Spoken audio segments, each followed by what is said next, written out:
Isu jabatan 3 periode terus bergulir hingga hari ini. Nama Jokowi menjadi perbincangan mengenai sikapnya yang tidak tegas soal perpanjangan masa jabatan presiden. Namun media asing ternama The Economist menyoroti sikap Jokowi yang disinyalir sedang membangun kekuatan politik dinasti. Dilansir dari Demokrasi.id, The Economist, salah satu media yang sangat berpengaruh di London, Inggris, menyoroti Presiden Jokowi. Media asing The Economist menjelaskan rekam jejak Presiden Jokowi mulai dari rakyat biasa hingga kini disebut sedang membangun politik dinasti. Konsultan media dan politik Hersubeno Arif merupakan sosok yang mengungkapkan adanya artikel The Economist yang menyoroti Presiden Jokowi.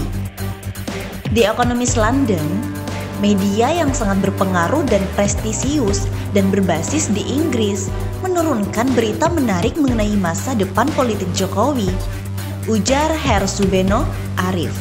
Dalam penjelasannya di awal, Hersubeno menginformasikan The Economist menyebutkan Presiden Jokowi yang ingin memperpanjang masa jabatan mempunyai dua resiko yang disebutnya twin risk. Resiko pertama adalah politik, di mana Jokowi harus menghadapi partai pendukungnya sendiri yang menolak perpanjangan amandemen. Sementara itu, resiko yang kedua adalah ekonomi. Ini dimulai dari kenaikan harga minyak goreng dan bahan pokok lain, hingga gandum sebagai dampak perang Rusia dan Ukraina. Bila tidak hati-hati, The Economist mengingatkan Jokowi yang naik ke tampuk kekuasaan karena dukungan masyarakat dan kelompok populis bisa dijatuhkan karena kemarahan rakyat yang mendukungnya. Jelas Hersubeno Arif. Selanjutnya, Hersubeno Arif menuturkan ada 8 catatan tentang Presiden Jokowi yang dituliskan di The Economist.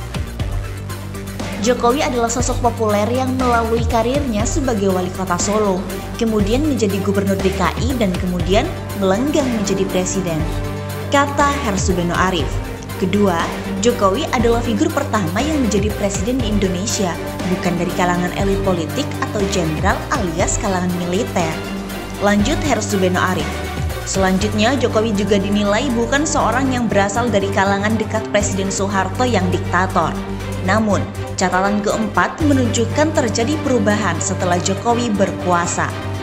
Dia menjadi seperti Soeharto yang mengkooptasi kalangan militer. Bedanya, Soeharto berhasil mengumpulkan teknokrat untuk mewujudkan cita-citanya. Dia menentukan jalan pemerintahan dan ekonomi. Kebalikan dari itu, Presiden Jokowi dikendalikan kroni-kroni ekonomi. Dengan berdasarkan catatan sebelumnya, poin kelima yang diungkapkan The Economist yaitu Jokowi dan antek-anteknya berusaha memperpanjang jabatan. Tidak hanya itu, sosoknya dinilai sama dengan Presiden kedua Indonesia yang menjabat hingga 5 periode. Jokowi merupakan tokoh yang berusaha dan lebih memperhatikan pembangunan infrastruktur. Selanjutnya, sebagai poin ketujuh, politik dinasti kembali menjadi sorotan. Jokowi yang berasal dari kalangan biasa justru sedang membangun politik dinasti. Hal di atas dibuktikan dengan anaknya Gibran Mengkabumi yang mengikuti jejak menjadi wali kota Solo. Gibran ada kemungkinan akan dimajukan sebagai gubernur Jawa Tengah menggantikan Ganjar Pranowo. Di Indonesia diisukan Gibran akan maju sebagai calon gubernur DKI Jakarta, ucap Hersubeno Arif. Terakhir, proyek Ibu Kota Negara atau IKN baru disebut bergantung pada perpanjangan masa jabatan presiden.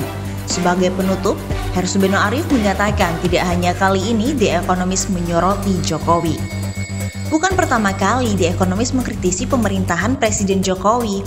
Jelang berakhirnya masa jabatan yang pertama, mereka pernah membuat artikel yang menyebut Jokowi sebagai presiden yang inkompeten. Pungkas Hersubeno Arif.